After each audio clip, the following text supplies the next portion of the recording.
Les invito a abrir o consultar sus bosquejos en el libro de Ruth, capítulo 2. Estamos en una serie que se llama Salvando a Ruth. Y en primer lugar quisiera referirme a una realidad del mundo de hoy. Ruth, capítulo 2. En el mundo de hoy, cada día hay más solteros. ¿Sí? Hay países donde la población, nuestro país todavía no, pero está bastante cerca, es casi 1 o 2 puntos por encima, porcentaje por encima de los solteros frente a los casados. Vivimos en una sociedad así, y me parece interesante que los personajes centrales de esta historia sean un hombre y una mujer soltera, con su trabajo. Eso honra a un magnífico ministerio que está desarrollando la iglesia en Visión Colina. ¿Cuántos están aquí en Visión Colina? No se notan, a ver, hagan bulla. Deben ser más entonces. Claro, sabemos que Visión Colina no está exclusivamente para solteros, pero hay algunas parejas allí que están colaborando. Pero es muy interesante cómo el Señor, en un libro maravilloso como el de Ruth, habla mucho a la vida de solteros. Y nada de ese cuento de que el Señor no puede bendecir la vida de otros o traer bendición a una persona soltera, eso no lo dice.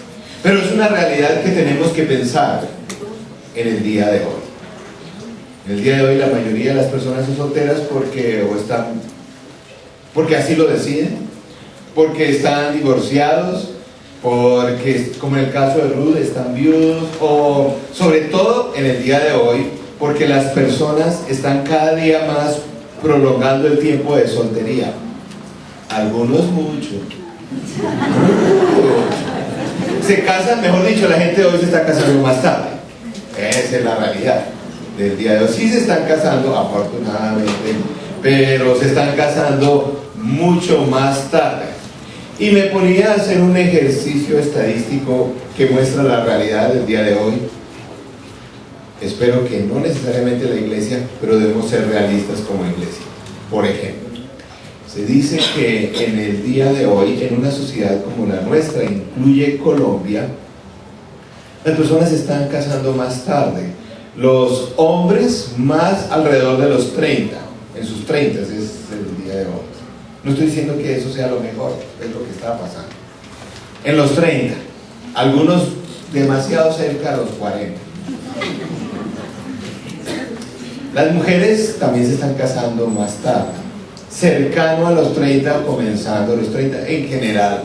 Hacia allá va la tendencia. Pero hay otras estadísticas que muestran otras realidades. Estadísticas como, por ejemplo, que en un país como el nuestro, cerca del 88% de los varones a la edad de 20 años tiene una vida sexual activa. Y acerca de las mujeres, a los 25 años, el 85% de las mujeres tienen una vida sexual activa. Lo cual, sin ser un genio en matemáticas, decimos que hay una tremenda situación de fornicación en el día de hoy. Sí, esa palabra suena... Una persona dice, ¿y eso qué es? Bueno, eso quiere decir personas que tienen relaciones sexuales y no son casadas. Y es la situación que vivimos. Y es la situación que se enfrenta a la iglesia y no podemos taparnos los ojos. Hay que ser realistas y hay que ver en esa situación qué podemos hacer. Porque no es la voluntad de Dios. Y como cristianos, como padres, y los solteros deben tener muy en cuenta esta realidad. Que hay que agarrarse del Señor, porque la vida tiene otras presiones que están afectando la vida de las personas. Por ejemplo, no solamente estas actitudes, se menciona estadísticamente y se han hecho estudios muy serios que esta idea que se tiene el día de hoy, que vámonos a vivir juntos para prepararnos para ver si las cosas funcionan y ahí sí tener un buen matrimonio, no es cierto. Se ha demostrado que personas que se van a vivir juntos, aunque se casen después, tienen más incidencia de divorcios. Vivir juntos no mejora la situación, no les prepara para el matrimonio, es falso. Sin embargo, es lo que se vende y se ofrece en el día de hoy. Estamos ante una realidad de un libro que habla de una familia, de dos personajes solteros, que viven su experiencia de conocerse y obviamente de conocer al Señor de una forma diferente. El libro de Ruth habla fundamentalmente de la mano del Señor de una forma providencial, cuidándonos en muchas formas. En primer lugar, veíamos en el capítulo 1 cómo esa mano providencial del Señor nos cuida en el sufrimiento. El libro de Ruth tiene varios enfoques.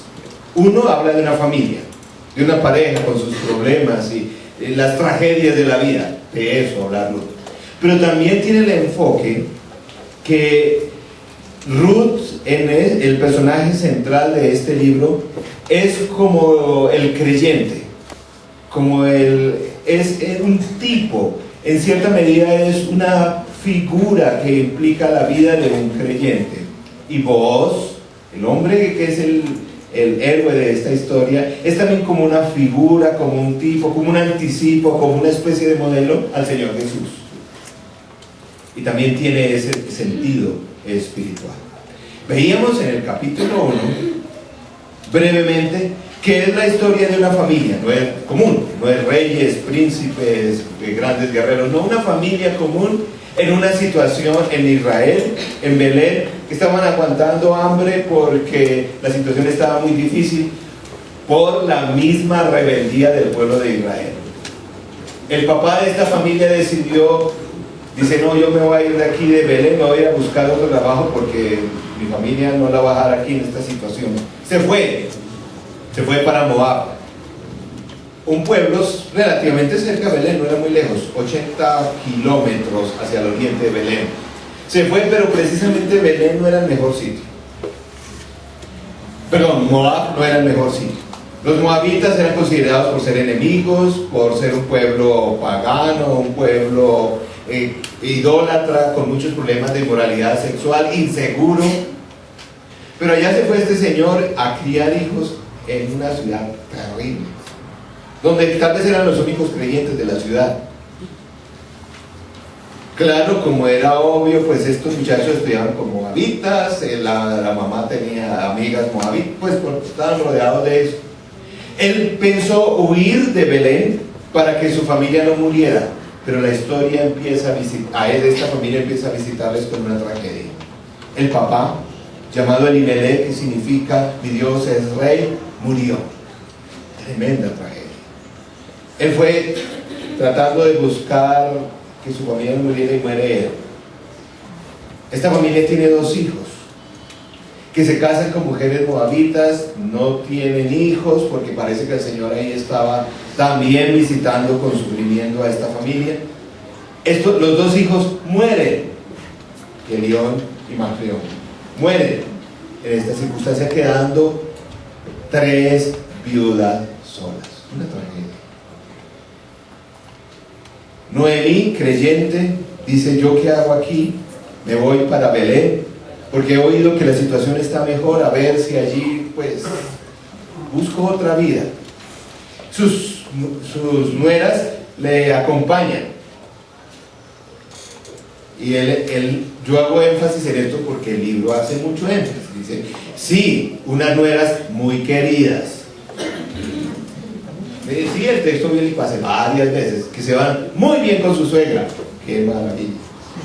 Una de ellas, sí se devuelve, orfa, dice, no, yo sí me vuelvo, porque Ruth le pidió, dijo, no, mijita, ustedes que hacen aquí al lado de una vieja, vale, ustedes vayan, cojan, armen regresen a sus familias, rehagan su vida, en fin, tal vez se vuelven a casar, en fin.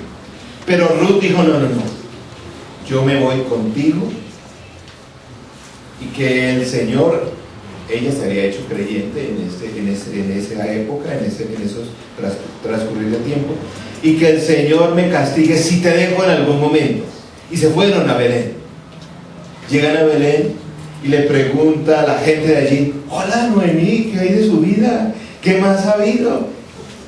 Y ella, con ese rostro de sufrimiento que le había visitado, le dice, no me llamen Noemí, porque Noemí significa dulce, llámeme Mara, que significa amarga, porque el Señor me ha visitado con sufrimiento y amargura, llámeme así.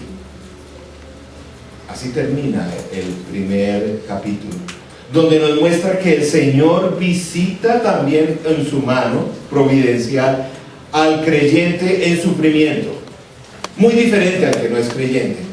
Al creyente para redimirlo, para pulir más bien, para fortalecer su vida, pero el Señor también está en el sufrimiento, aunque nos cueste admitirlo, como creyentes también sufrimos. Y ahí está la mano del Señor en medio del sufrimiento. No es cierto como a veces decimos, el Señor me ha dejado, me ha abandonado. El creyente sufre, sí, pero de una forma muy diferente al que no es creyente, porque aún allí en medio de eso está la mano providencial del Señor. Llegan a Belén y están Ruth y Noemí y dicen, bueno, aquí no nos vamos a dejar morir de hambre. Los primeros 13 versículos, entonces Ruth dice, me voy a buscar trabajo, quédate aquí, le dice, quédate aquí, suegrita, usted ya no está para estos trotes, yo me voy a ir a conseguir trabajo y yo confío que alguien me va a dar trabajo. En el capítulo 2, los primeros versículos, la frase que más se repite inconscientemente en la mente del autor y que nos quiere evocar a nosotros es decir, oiga, tan de buenas esa Ruth. ¿Por qué? Porque dice, voy a ver si consigo trabajo. Y se va en esa época y dice, voy a ver si me dejan recoger cosecha, porque es tiempo de cosecha. Pero tengo que pedir permiso. Y ella es tan de buenas que consigue trabajo. Y le dan trabajo en una finca para cosechar. Ya veíamos todo lo que implicaba en aquella época, que le daban un pedacito para que los pobres cosecharan. Entonces ella empieza a trabajar muy juiciosa. Y resulta que esa finca era de un familiar de Noemí, un familiar rico. Tan de buena. Y ella muy juiciosa trabajando y allí, y resulta que ese día en que ella estaba trabajando muy juiciosa, el dueño de la finca, soltero, un príncipe entero, visita la finca ese día y conoce a Ruth. Tan de buenas, ¿cierto? Dice el texto. Y no solamente cosecha y todo esto, sino pues le va muy bien.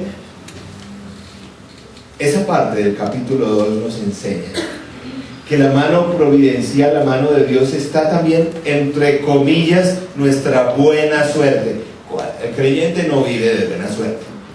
Es esa mano providencial del Señor que nos da, nos cuida en esos pequeños detalles, a veces grandes.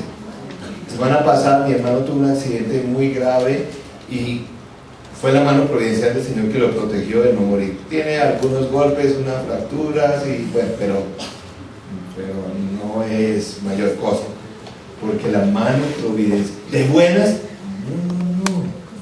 El Señor cuidó de él. Y es el mensaje que quiere mostrar Ruth en esa primera parte del capítulo 2. Y el capítulo 2 termina, el verso 13 termina como diciendo, Bueno, pero ahí no queda la historia, porque Ruth es un libro que habla de una historia de amor. Y tan de buena Ruth, que este príncipe la invita a una cita. Y hoy vamos a ver cómo le va en su primera cita.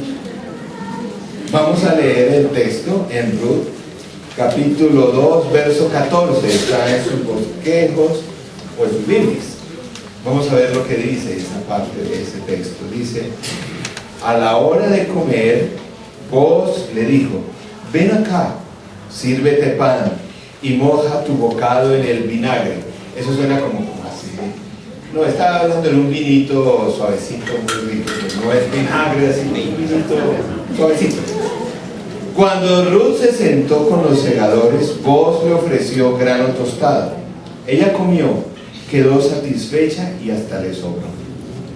Después, cuando ella se levantó a recoger espigas, él dio estas órdenes a sus criados: aun cuando saque espigas de las gavillas mismas, no la hagan pasar vergüenza.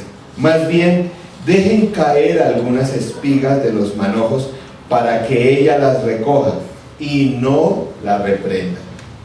Así que Ruth recogió espigas en el campo hasta el atardecer. Luego desgranó la cebada que había recogido, la cual pesó más de 20 kilos. La cargó de vuelta al pueblo y su suegra vio lo que cuánto traía. Además, Ruth le entregó a su suegra lo que le había quedado después de haber comido hasta quedar satisfecha. La suegra le preguntó: ¿dónde recogiste espigas hoy? ¿Dónde trabajaste? Bendito sea el hombre que se fijó en ti. Entonces Ruth le contó a su suegra acerca del hombre con quien había estado trabajando. Le dijo: el hombre con quien hoy trabajé se llama Booz. Que el Señor lo bendiga, exclamó Noemí delante de su nuera. El Señor no ha dejado de mostrar su fiel amor hacia los vivos y los muertos. Ese hombre es nuestro pariente cercano, es uno de los parientes que nos puede redimir. Ruth, la moabita, añadió: incluso me dijo que me quede allí con sus criados hasta que terminen de recogerle toda la cosecha. Hija mía, te conviene seguir con sus criadas, le dijo Noemí, para que no se aprovechen de ti en otro campo. Así que Ruth se quedó junto con las criadas de Booz para recoger espigas hasta que terminó la cosecha de cebada y de trigo. Mientras tanto, vivía ¿con quién? Con su suegrita. Amén.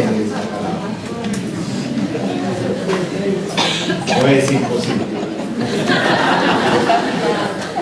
Vamos a ver qué nos enseña esta historia. ¿Ven lo que ocurre en esta primera cita? No se parece en nada a las primeras citas que muestran las películas del día de hoy. Las primeras citas en el día de hoy terminan en las películas, y a veces mucho en la vida real, terminan en la cama. Aquí terminan trabajando. Ya hay diferencia. Vamos a ver qué nos enseña. A la hora de comer, Booz le dijo: ven acá, sírvete pan y moja tu bocado en el vinagre. Bueno, vamos a poner esta historia en el contexto del día de hoy. Imagínense que Ruth es una chica desplazada que llega a una ciudad como Bogotá con su suegra y dice: no voy a conseguir trabajo como recicladora en restaurantes. Y dije: no, yo me voy a ir a cualquier restaurante de esos de la ciudad y voy a pedir permiso que me dejen recoger material, basura y todo eso para reciclar, y allí me voy a coger una platita. Eso es lo que ocurrió en el capítulo 2. Llega y entonces resulta que ese día le admiten en un restaurante buenísimo. Y justo ese día que llega está el dueño. Y el dueño, en medio que la ve trabajando tan juiciosa, le dice: Ruth, hijita, ven a la mesa conmigo en el restaurante a comer. Vea, qué maravilla. Y no cualquier cosa. Estaba él comiendo con sus empleados. Ven, Ruth, acércate aquí. Hay varias cosas que nos enseñan. Hoy voy a hablar bastantes elementos para los solteros, las solteras, pero obviamente también para los otros que ya estamos casados. Varias cosas. Vea este caballero cómo se comporta con una... La invita a comer. Eso dice ya mucho en el día de hoy. Primero que inviten, porque es que ahora que ya... sí. La invita a comer. Y ver, bueno, ¿cierto? Pero no solo la invita, eso quiere decir que él paga. ¿Están escuchando ya? Ya están aprendiendo las lecciones. Lo invita y él paga. Aquí no es que se llegó y le dijo a Ruth, ven aquí al restaurante a comer y al americano, ¿no? Peor como el día de hoy, que ellas son las que invitan. Él la invita a cenar. Y a cenar, fíjense que es una cena particular. No es, ven Ruth y vamos a una cena íntima en un restaurante. ¿Quién dijo? Eso está reservado para los casados.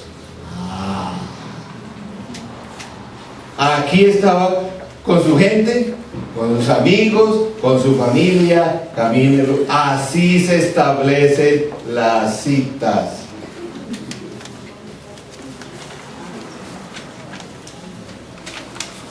Le dijo, ven, aquí tengo mi grupo de Visión Colina, vámonos y aquí te invito a... No de camine, escapémonos juntos. Nada de eso está aquí. Ven acá y moja tu boca en el vinagre. Sírvete pan. Ahí se pierden algunas cosas. Cuando Ruth se sentó con los segadores, Boaz le ofreció grano tostado. Eso, a mí eso era como que le dio a comer habas o algo así. No, era algo muy delicado y fino, poniéndolo en el contexto de hoy. La invité a comer habas. Ella comió y quedó satisfecha. Hay una cosa que el pasaje, en esta versión, en otras versiones dice, y Boaz le sirvió a ella. Él fue el que atendió la mesa en el restaurante. Él mismo le sirvió. Por eso es que el tema central del retiro de caballeros es sobre servicio, porque eso hay que aprenderlo y hay que practicarlo toda la vida. El papel fundamentalmente del hombre en esta relación es aprender a servir. En este caso hablamos a una chica, ahí no eran novios ni comprometidos, a una chica de sirve. Oye, estamos hablando de la recicladora que fue a pedir que le dejaran coger cajas de cartón en el restaurante. Y fíjense que él está comiendo con sus empleados. El tipo nuevamente es un príncipe. Y dice que, pues, hasta le quedó satisfecha, hasta le sobró. Ustedes que conocen la historia, ¿qué hizo Ruth con eso que le sobró? ¡Qué maravilla! A la suegra, sí. A ver, escúcheme, solteros. Miren, cuando estén en esa cita con esta persona que les interesa, miren, ustedes no solamente tienen que cortejar a esa chica, tienen que ganarse ¿a quién? A la mujer. Yo no sé por qué el día eso se ha olvidado, eso me lo enseñó mi abuela. Miren, en medio de esa cita, hagan lo siguiente.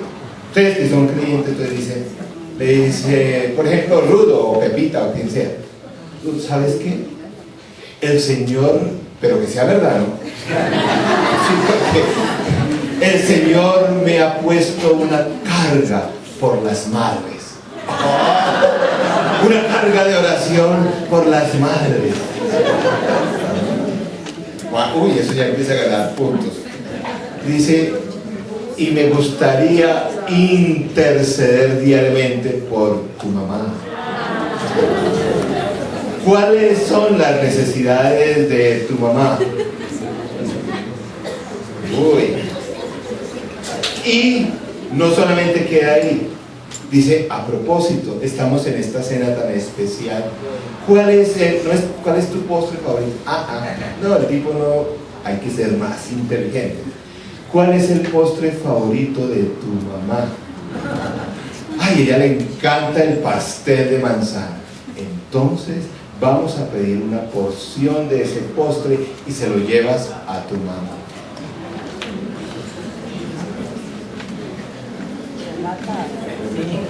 ¿Se imaginan?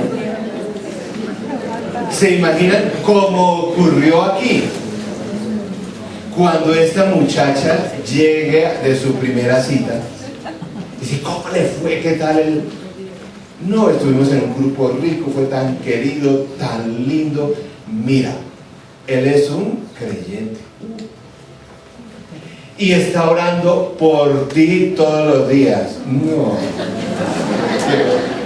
Y además te manda este pastelito de manzana para ti.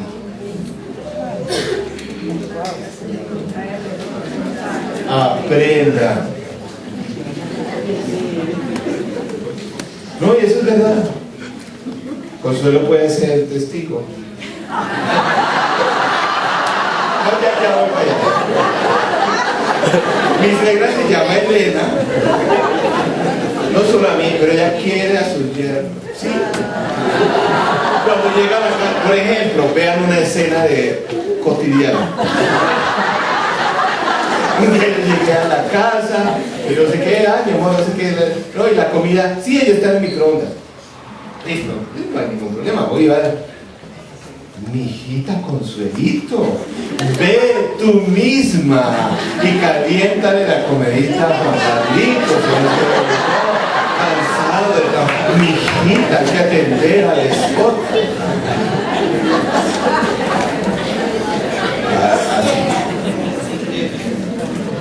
Así hay que hacerlo al día de hoy. Este voz definitivamente es un hombre muy, muy sabio. Y no solamente se quedó ahí. Recuerden, sirvió.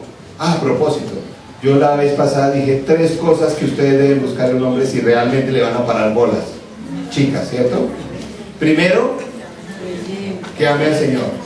Creyente. Sí. Por lo menos aquí en la colina. En segundo lugar, que sea trabajador. Estos despistados que no saben qué hacer en la vida, que están ahí mirando, no, hijita, olvídelo.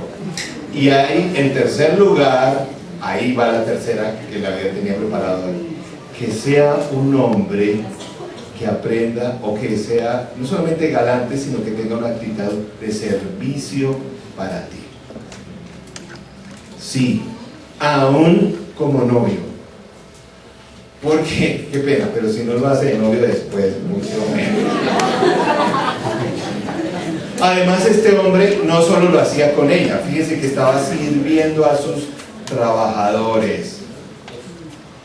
Miren, papás que tienen hijas y que tenemos hijos también para enseñarles.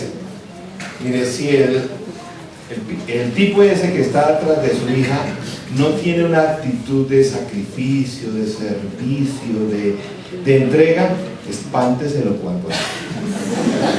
Sí. No le sirve. No le sirve. Y miren qué problema tan serio. En los hogares del día de hoy, donde a los varones se les hace todo, se les consiente todo y no aprenden a servir. ¿Cómo van entonces a conquistar a una esposa? Bueno, que tiene una linda sonrisa, eso. No sé cuántos están casados, pero a ver si eso va a durar mucho. Si no tiene una actitud de servicio.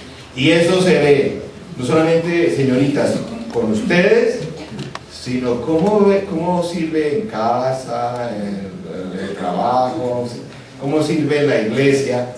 Ojo, yo espero tener entonces muchos voluntarios a partir de la próxima semana. Porque esos que llegan todos los domingos a calentar butacas, ¿usted cree que en su casa va a ayudar? No. Ahí tenemos toda una situación donde se va aprendiendo. Dice después, cuando ella se levantó a recoger espigas, él le dio estas órdenes a sus criados. Aun cuando saque espigas de las gavillas mismas, no la hagan pasar vergüenza. Más bien dejen caer algunas espigas de los manos para que ella los recoja. Y no la reprendan. Un hombre quería ser aún más generoso. Está hablando de la bendición, de la misericordia del Señor, que no es tacaño. El Señor no es tacaño, como no lo es vos. Él es generoso.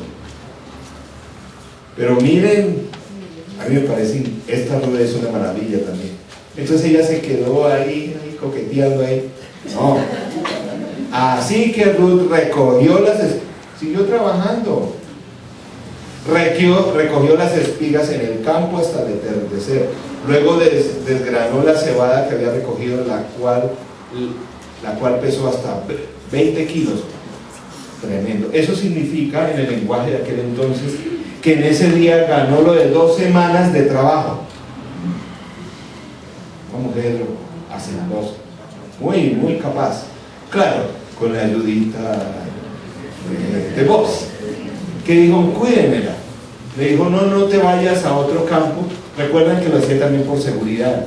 Estamos en la época de los jueces, en una ciudad muy insegura, donde si se iba para otros campos podían violarla, abusarla, maltratarla. Nuevamente, ahí vemos un hombre que trata a la persona que le interesa a su chica como una hermana.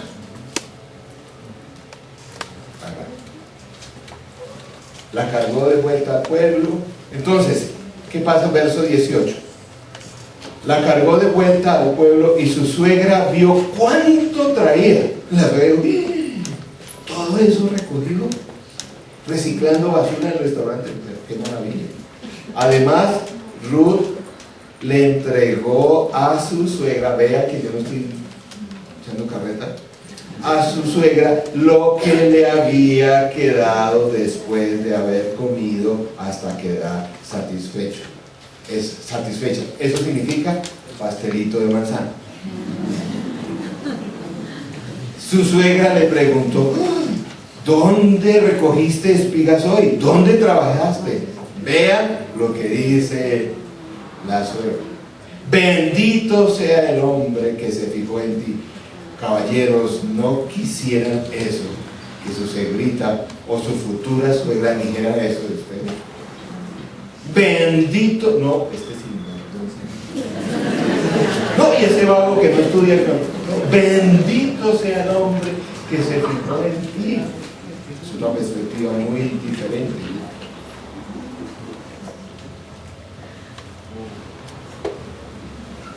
Y siguió. Entonces Ruth, ahí es cuando la suegra Noemí le dice a Ruth lo que dicen todas las damas en una situación como esta. ¿Sabes cuál que dicen? Cuéntamelo todo.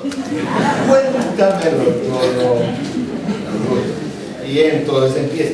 Entonces Ruth le contó a su suegra acerca del hombre con quien había estado trabajando. Le dijo: el hombre con quien hoy trabajé se llama Booz. Noemí quedó de una pieza, quedó sentada. No puede ser, porque hasta ese momento Ruth no sabía. El autor del libro sí, pero Ruth no sabía. Que el Señor lo bendiga. Eso fue que Mauricio salió brincando por toda la casa. Exclamó Noemí delante de su suegra: el Señor no ha dejado de mostrar su fiel amor, quiere decir su misericordia, su gracia, hacia los vivos y los muertos. Oh, miren lo que hace un caballero que sabe tratar bien a una novia. No es que ella no era la mala, la que estaba amargada y todo eso. Miren lo que la gracia, el favor, el servicio produce en una familia.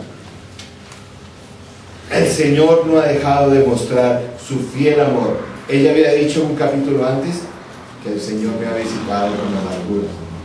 Para vivos y muertos. Este hombre es nuestro pariente cercano. Y ahí le cuenta todo el rollo a Ruth. Y tiene billetico, entonces es uno de los parientes que nos puede redimir, es decir, sacar aquí de la olla. Sí, es lo que está ahí en término de hoy. Ruth, la moabita, añadió: incluso me dijo que me quede allí con sus criados hasta que termine de recogerle toda la cosecha. Él inclusive me está cuidando. No es que trabajé esto, es decir, que tenemos trabajito por... ¿Sabe cuánto dura la cosecha? Más o menos unas 6, 7 semanas en aquel entonces. Entonces tenemos trabajito. Y ese trabajito era suficiente para tener la provisión de un año. Dijo: mire, hija mía, hago una pausa aquí. Nuevamente, señoritas, escuchen a las mujeres que tienen más experiencia. Pongan atención, acérquense a una dama que tiene más experiencia. Las muchachas y muchachos del día de hoy: ay, es que mis papás estamos en otra época, no tienen ni idea, el día de hoy las cosas son diferentes. Por favor, pongan atención. Y así debe ser. El apóstol Pablo dice: aún aquí en la iglesia, las menores deben buscar mujeres mayores para preguntar y hablar. Y miren lo que entonces dice Noemí: hija mía, te conviene, te conviene seguir con sus criadas, le dijo Noemí, para que no se aprovechen de ti en otro campo. Muy bien, correcto el consejo de ese hombre. Claro que se va a ir por allá a aventurarse a otro restaurante, a reciclar. No, de pronto ahí, quédese allí. ¿Qué hizo Ruth? Así que Ruth obedientemente, si quiere que le vaya mal en el matrimonio, desobedezca a sus padres, y eso lo dice. Ella obedientemente. Así que Ruth se quedó junto con las criadas de Booz para recoger espigas hasta que terminó la cosecha de la cebada y trigo. Mientras tanto, ¿qué? Vivía con su suegra. Ella se quedó allí. ¿Qué se quedó allí haciendo? ¿Coqueteando, viendo, echando los perros a Booz? No, haciendo lo suyo.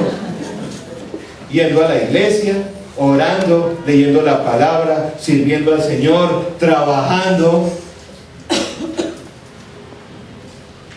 Y eso quiere decir que en esas 6 semanas ganó el sustento de todo un año.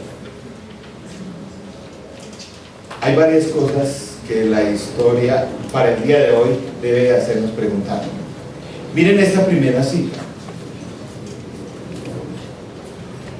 ¿Y qué pasó con vos? Vos, no vos, sino vos.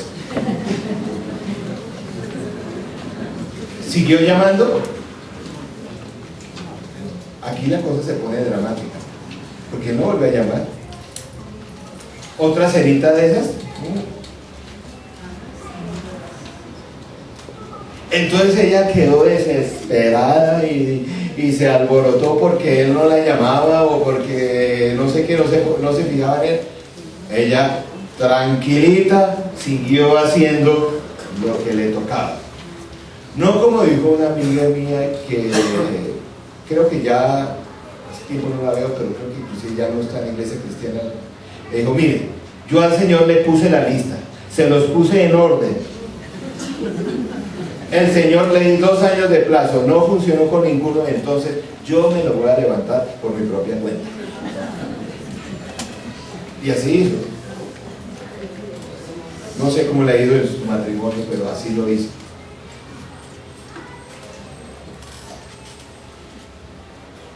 Hay una palabra que es el centro de toda la historia, que Noemí, como mujer sabia, le dijo a Ruth. Le dijo: mire, qué bendición ha sido esto. Qué bendición lo que en medio de las necesidades, porque todos llegamos al Señor en medio de necesidades.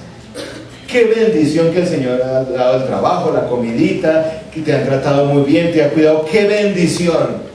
Pero ella pensaba más allá.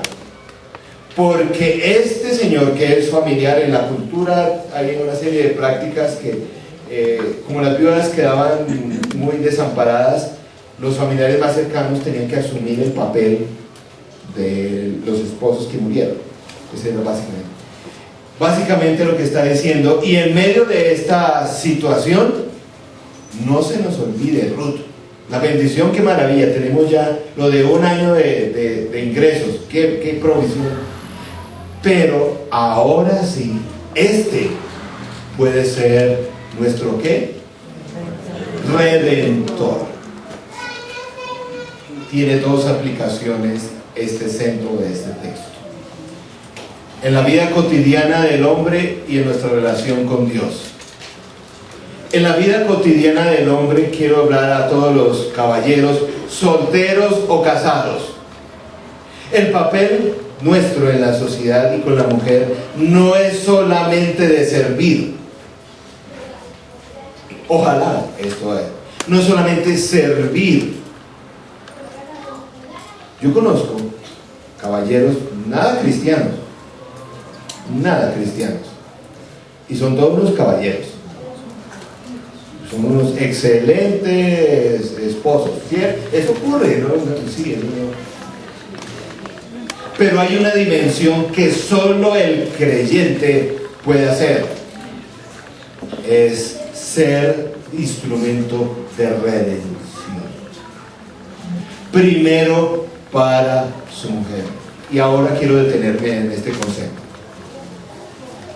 Sin antes decir, ojo con los que se están todavía dando vueltas que si van al retiro o no.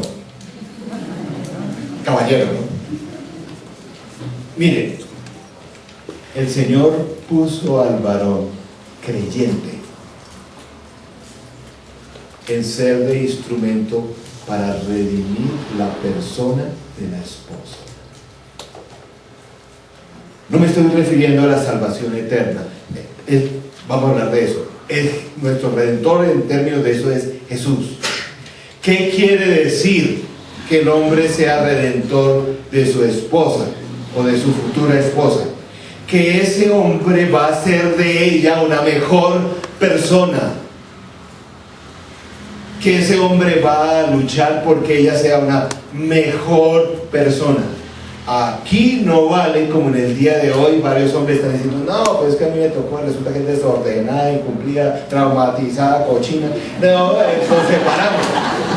Si eso es así, tú estás siendo llamado, el hombre creyente, para redimir a esa mujer que no es perfecta y tiene limitaciones, pero tú eres llamado a estar a su lado para impulsarla, sostenerla, animarla, cuidarla, promoverla, todo lo que implica redención. Servirle, abrirle la puerta del carro, qué maravilla. Pero la labor es mucho más allá. La labor del varón creyente es ser no solamente bendición para su esposa o para su futura esposa, sino ser de redención. Es decir, aquí es el caso bien dramático. Si esta niña ha tenido unos problemas gravísimos, viuda, pobre, en fin, ¿qué es el papel de vos? ¿Cómo va a ocurrir? Como vamos a ver en la historia, realmente ser su redentor. La esposa que el Señor nos ha dado, o la futura esposa que el Señor te va a dar, tu papel va a ser en ser de redención para ella. Porque ella no viene de una familia perfecta. Ella no viene de las situaciones perfectas. Ella no tiene un temperamento perfecto. Y se necesita para hacer eso toda la presencia del Señor, toda la fuerza del Señor, porque seamos honestos o no, caballeros, sin el Señor eso es imposible. No se puede tener la gracia, la paciencia, lo que sea, es imposible. Por eso las relaciones matrimoniales no es 50 y 50. No, eso no funciona.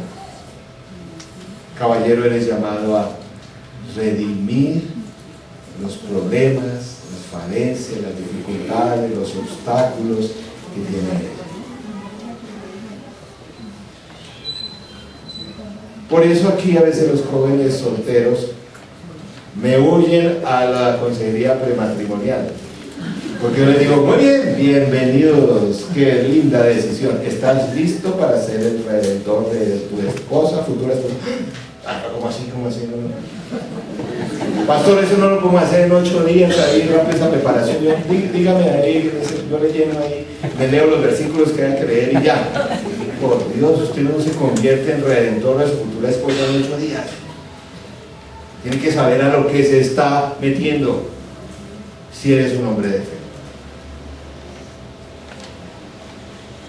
Pero obviamente nadie puede redimir a nadie si primero no es redimido y está afianzado en el Señor. Esa es la preocupación seria de cualquier iglesia, el que está en el corazón del Señor, ver la iglesia llena de damas y tan pocos hombres. Ver la iglesia que cuando se hace una actividad espiritual, los últimos que llegan, los caballeros. Este mundo está totalmente al revés. Por eso, aunque suene un poco exclusivista, suene cargado machista, el ministerio principal de esta iglesia es caballeros. Qué pena, porque es que la sociedad está con muchos problemas. Hay una pregunta que alguien me dijo de una forma sabia, tremenda. Y fue una mujer que leyó la historia. Me hizo una pregunta que a mí me abrió el libro. Me dijo, pastor, y entre otras cosas, en toda esta historia, ¿dónde está el papá de Ruth?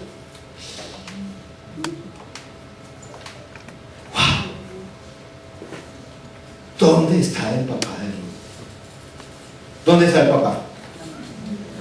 De esta muchacha que quedó viuda, que la dejó ir por allá en el extranjero. Bueno, él no sabe que en el pueblo del Señor, que la dejó aguantar hambre, que la dejó pasar, que es el problema de muchos, no solamente muchachas, sino muchachos en el día de hoy, donde también hay que preguntar, como en el caso absolutamente triste, trágico de este muchacho que cometió un asesinato.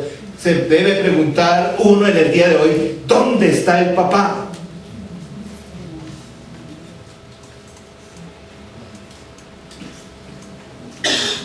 ¿Dónde está el Redentor?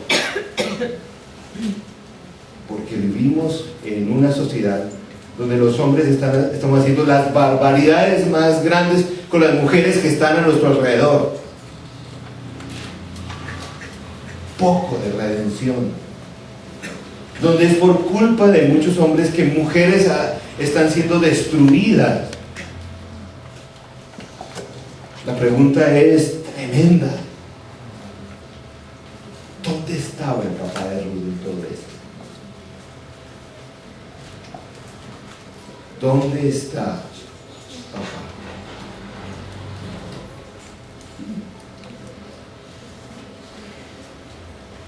Aquí vemos una mujer que echó para adelante, como muchas.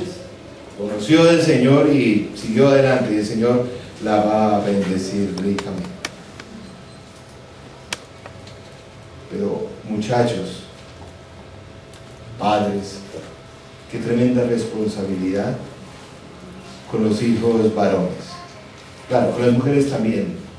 Ellas pueden desarrollar un carácter digno, trabajador, honesto, fiel. Qué tremenda responsabilidad los que estamos casados. Que no solo estamos llamando, como algunos dicen, a aguantar, sino a redimir.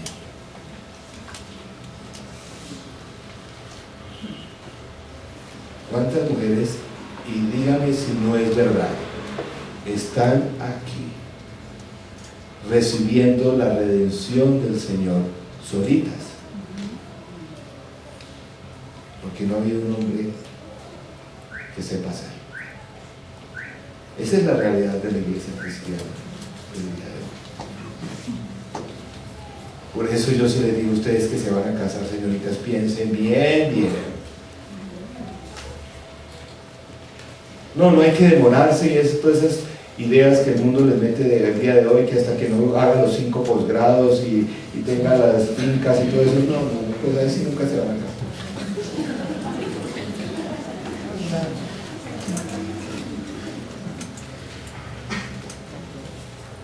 Nuestra función en el ministerio de caballeros, esto es nuevo, reciente, porque el Señor me lo dijo, así como dice, horas atrás.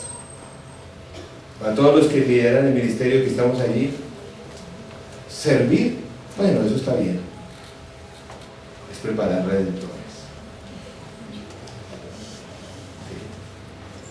Por eso se necesita tanta oración, por eso hay tanta oposición del enemigo,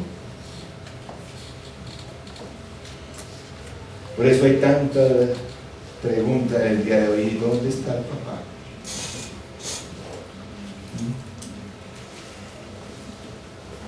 Esto desgarra el corazón.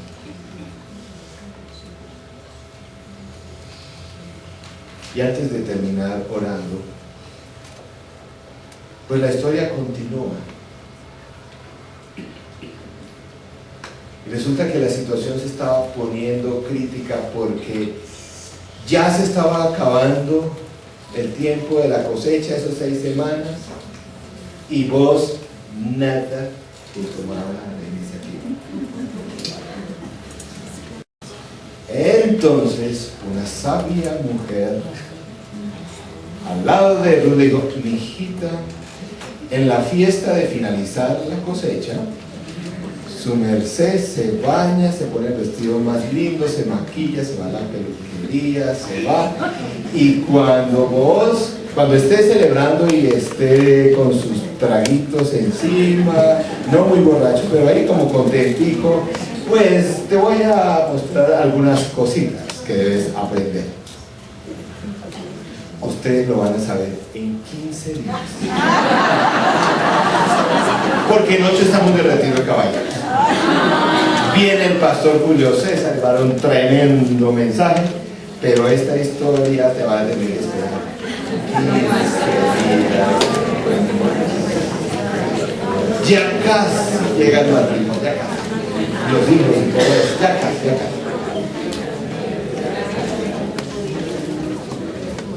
Esto lo dije al final porque son palabras duras, pero hay que tomarlas. Y aquí también hay muchas mamás Ojo con lo que hacemos mamás con los hijos varones.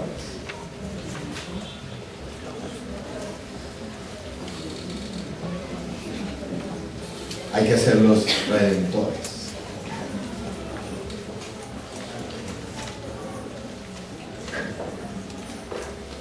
No muchachitos que no saben ni para dónde ir en la vida, qué hacer, porque una cosa que también veo, no dicho, desde vos aprende una cantidad. El tipo llega y me dice, con esta hay que hacer esto, me la cuidan, me la hacen. Él sabe para dónde va.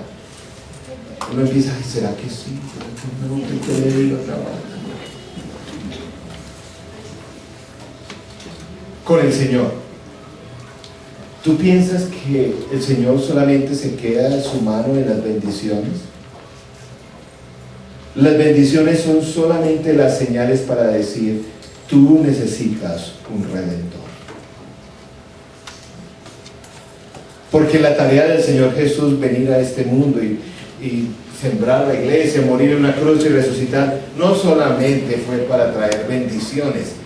Ahí está la mano del Señor, mostrándonos que tú y yo necesitamos un Redentor. Dice la palabra que el Señor Jesús tomó en sí mismo nuestras faltas, nuestras culpas, nuestras limitaciones, nuestro pecado, murió y resucitó para así poder redimir a todo hombre o mujer que se acerque. A los hombres que el Señor nos dé la redención para ser redentores. A las mujeres, porque creo que el Señor es primero el que va a cumplir la labor de la redención. Y si no hay quien la redima, el Señor está ahí. Él va a estar ahí. Y Él va a cumplir 100%. Así como cumplió vos. Él va a cumplir con ustedes, señores, señoritas. Él es fiel.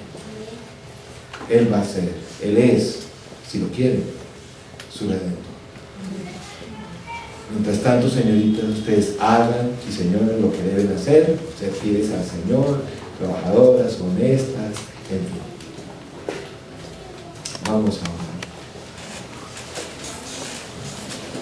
Señor nuestro, gracias,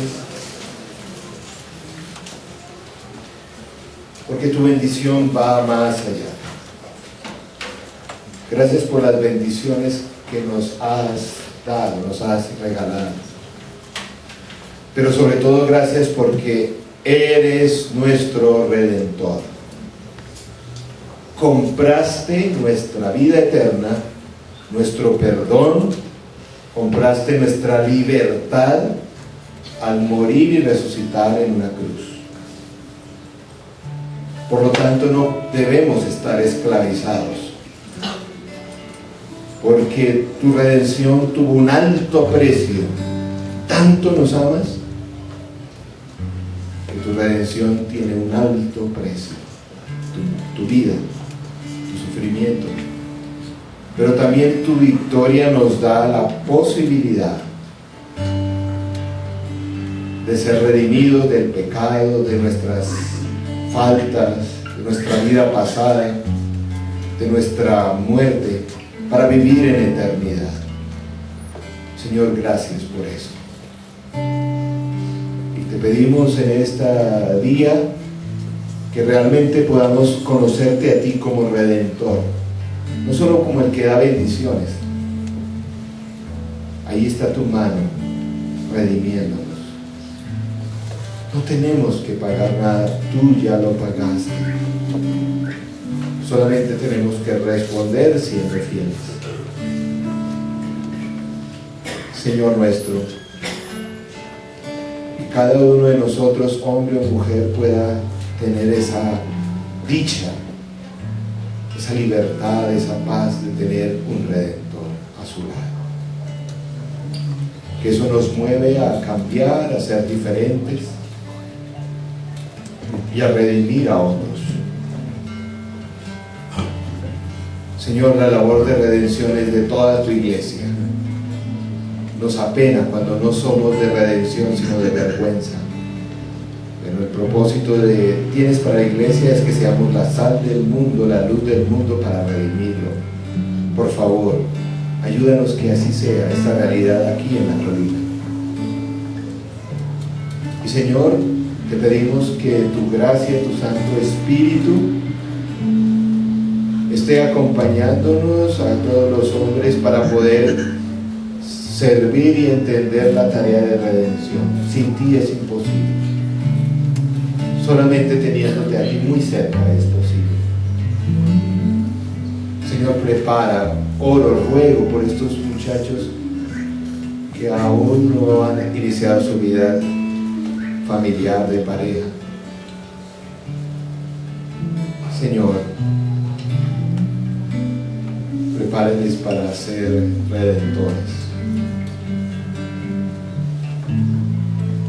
En una sociedad donde se promociona la intimidad sexual, nosotros proclamamos la intimidad contigo para poder tener una sana intimidad sexual. Señor, gracias porque tú nos haces puros en ti, y también ruego que coloques a cada una de nuestras mujeres, obviamente empezando por nosotros mismos, redentores a su lado. Señor, oramos por eso. En tu nombre, Señor Jesús. Amén.